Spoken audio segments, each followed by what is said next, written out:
बिस्मिल्लाहिर्रहमानिर्रहीम। Chapter number 11 में lecture number 8 और टॉपिक का नाम है यूरिन फार्मेशन, या हम ये कह सकते हैं कि मेन फंक्शन ऑफ किडनी या मेन फंक्शन ऑफ नेफ्रॉन। तो बहुत ज़्यादा इम्पोर्टेंट टॉपिक, जनरल ऑब्जर्वेशन, यानी बहुत ज़्यादा इम्पोर्टेंट टॉपिक। आमतौर पर भी हम यानी हर ह्यूमन बीइंग यूरिन तो एक्सक्रीट करता है, लेकिन आमतौर पर इंसान को पता नहीं होता कि ये किस तरह, ये उसकी फार्मेशन किस तरह होती है, कहाँ पर इसकी फार्मेशन होती है। आज हम पढ़ेंगे यूरिन फार्मेशन बहुत ही डिटेल के साथ, लेकिन मैं कोशिश करूँगा कि डायग्राम आपको काफ़ी सिंपल बनाऊँ और काफ़ी सिंपल आपको समझाऊँ। यूरिन फार्मेशन 3 स्टेप में मुकम्मल होता है। पहले स्टेप का नाम है प्रेशर फिल्ट्रेशन। पहले स्टेप का नाम है प्रेशर फिल्ट्रेशन। अभी प्रेशर फिल्ट्रेशन कौन सा प्रोसेस है, इसको ये नाम क्यों दिया गया है, क्या प्रेशर फिल्ट्रेशन के अलावा इसका एक और नाम है भी, तो सुन ले कि प्रेशर फिल्ट्रेशन को हम ग्लोमेरुलर फिल्ट्रेशन भी हम कह सकते हैं, ग्लोमेरुलर फिल्ट्रेशन या ग्लोमेरुलस फिल्ट्रेशन। और ये ज़ाहिरी बात है किडनी में ये प्रोसेस होता है, नेफ्रॉन में, लेकिन ये यूरिन फार्मेशन ये कौन सा स्टेप है। तो सबसे पहले तो ये सुन ले कि नेफ्रॉन का डायग्राम हमने बनाया है प्रीवियस लेक्चर्स में, और इसमें हम नेफ्रॉन में हमने कहा है कि इसके 2 पार्ट्स, रेनल कार्पसल और रेनल ट्यूब्यूल्स। रेनल कार्पसल में हमारे पास ये आर्टरी और ये आर्ट्रियोल्स, और फिर इसके बाद नेटवर्क ऑफ ब्लड कैपिलरीज, और ये फिर इसके बाद वीन्यूल्स। ये हमने प्रीवियस लेक्चर में भी इसका स्ट्रक्चर पढ़ा है। फिर इसके बाद हमने कहा कि ये इसका बाउमेंस कैप्सूल मौजूद है, U shape cup shape structure. तो यहाँ जब ब्लड आता है, ये ब्लड है, यहाँ तक जब ब्लड आता है, ये ब्लड काफ़ी प्रेशर के साथ आता है, काफ़ी प्रेशर, यानी हार्ट की तरफ से इस पर काफ़ी प्रेशर होता है। काफ़ी प्रेशर के साथ ये ब्लड आकर इधर ग्लोमेरुलस तक पहुंचता है, और ग्लोमेरुलस तक जब यहाँ पर ये ब्लड पहुंचता है तो यहाँ पर ब्लड में मुख्तलिफ़ किस्म के सब्सटेंसेस, यानी इस ब्लड में अभी वाटर भी मौजूद है, इस ब्लड में अभी साल्ट भी मौजूद है, इस ब्लड में अभी शुगर भी है, शुगर के अलावा इसमें मेडिसिन्स भी है, इस ब्लड में इसके अलावा सेल्स भी है, यानी ब्लड सेल्स। इसके अलावा इसमें प्लाज्मा प्रोटीन्स भी है। इस प्लाज्मा प्रोटीन के अलावा मुख्तलिफ़ किस्म के वेस्ट प्रोडक्ट भी इसमें पाए जाते हैं इस ब्लड में, जो ब्लड ग्लोमेरुलस तक पहुंच गया।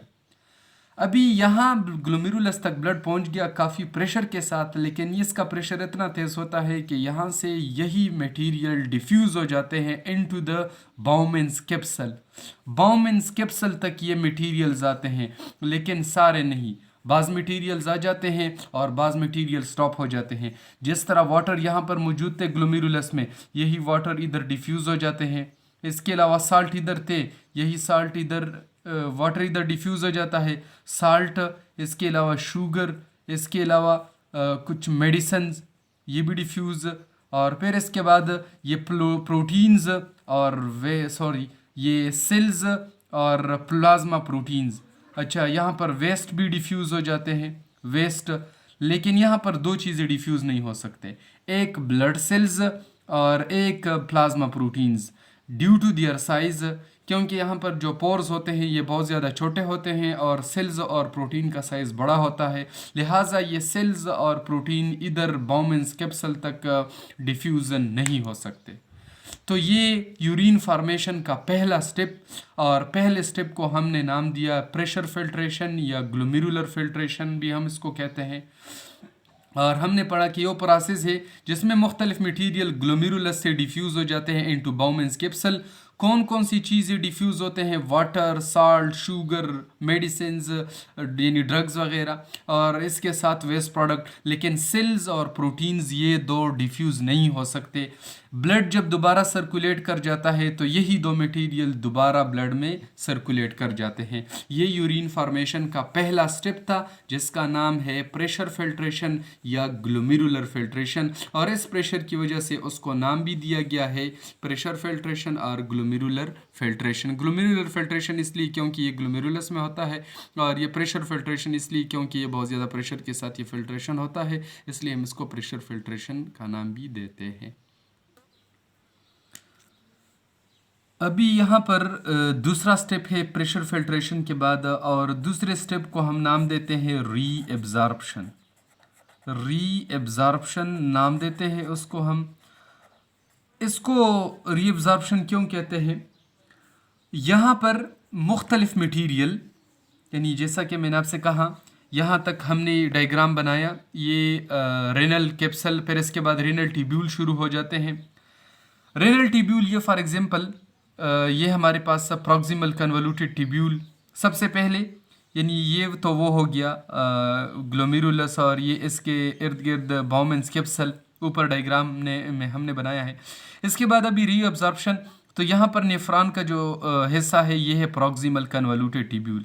ये है हमारे पास प्रॉक्सिमल कन्वोल्यूटेड ट्यूब्यूल। ये इसके बाद फिर लूप ऑफ हेनले, और लूप ऑफ हेनले के बाद यहाँ पर ये शुरू होता है डिस्टल कन्वोल्यूटेड ट्यूब्यूल। ये डायग्राम में दोबारा बना लेता हूँ आपको समझाने के लिए। ये PCT प्रॉक्सिमल कन्वोल्यूटेड ट्यूब्यूल, ये है हमारे पास loop of Henle, loop of Henle, और फिर इसके बाद थर्ड वन है हमारे पास distal convoluted tubule, DCT, distal convoluted tubule. अभी चूँकि प्रेशर फिल्ट्रेशन में यहाँ पर मुख्तलिफ मटीरियल आ गए, जिस तरह water, salt, sugar, medicines, drugs और वेस्ट, लेकिन इसमें से कुछ यूज़फुल मटीरियल दोबारा री एब्जॉर्ब होते हैं। कौन कौन से मटीरियल कहाँ कहाँ री एब्जॉर्ब होते हैं? जिस तरह यहाँ पर प्रॉक्सिमल कन्वोल्यूटेड ट्यूब्यूल है, तो प्रॉक्सिमल कन्वोल्यूटेड ट्यूब्यूल में मोस्टली ग्लूकोज यहाँ पर री एब्जॉर्ब हो जाता है, क्योंकि ग्लूकोज हमारे लिए यूज़फुल सब्सटेंस है, और यही ग्लूकोज प्रॉक्सिमल कन्वोल्यूटेड ट्यूब्यूल में री एब्जॉर्ब हो जाता है, दोबारा बॉडी में चला जाता है, और उसमें कुछ मकदार पानी भी, यानी पानी भी री एब्जॉर्ब हो जाते हैं। ये लूप ऑफ हेनले है। इधर लूप ऑफ हेनले में मोस्टली यहाँ पर साल्ट की री एब्जॉर्प्शन होती है। साल्ट्स, मुख्तलिफ किस्म के साल्ट यहाँ पर दोबारा री एब्जॉर्ब हो जाते हैं। और ये है डिस्टल कन्वोल्यूटेड ट्यूब्यूल।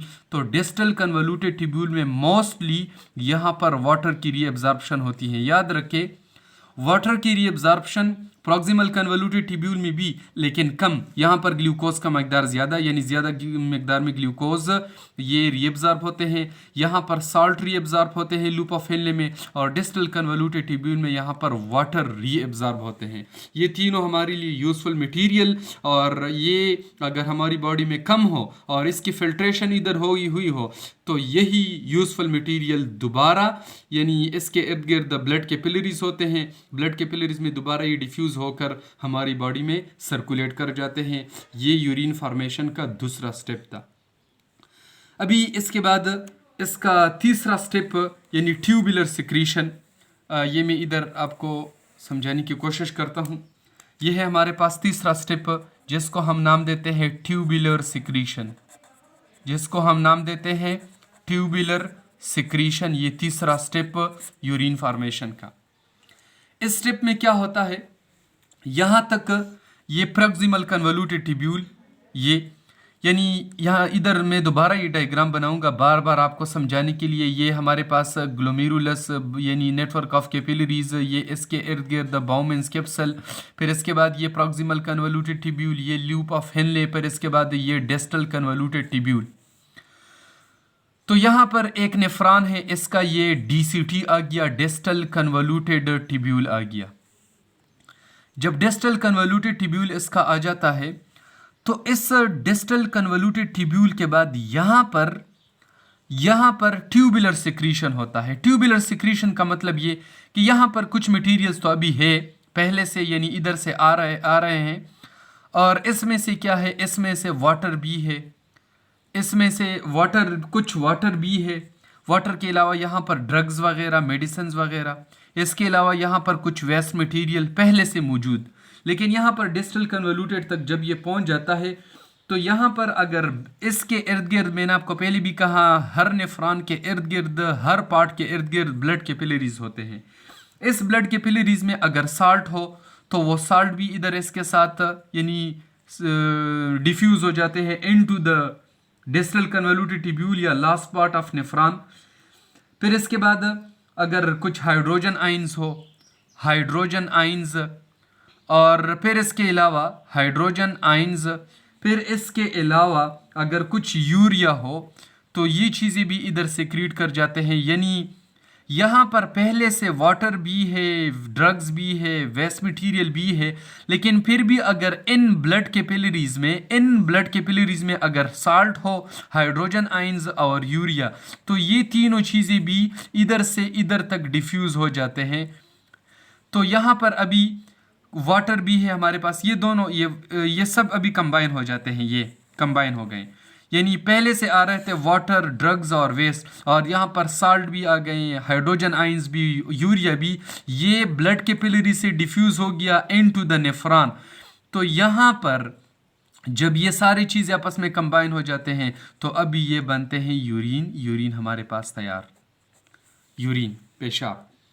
अभी यहाँ पे चूंकि ये एक प्रॉक्सिमल कन्वोल्यूटेड ट्यूब्यूल था, यहाँ पर मैं बना रहा हूँ दोबारा, ये दूसरा प्रॉक्सिमल कन्वोल्यूटेड ट्यूब्यूल आ गया, ये हमारे पास तीसरा प्रॉक्सिमल कन्वोल्यूटेड ट्यूब्यूल आ गया। तो बहुत सारे यानी प्रॉक्सिमल कन्वोल्यूटेड ट्यूब्यूल्स, यानी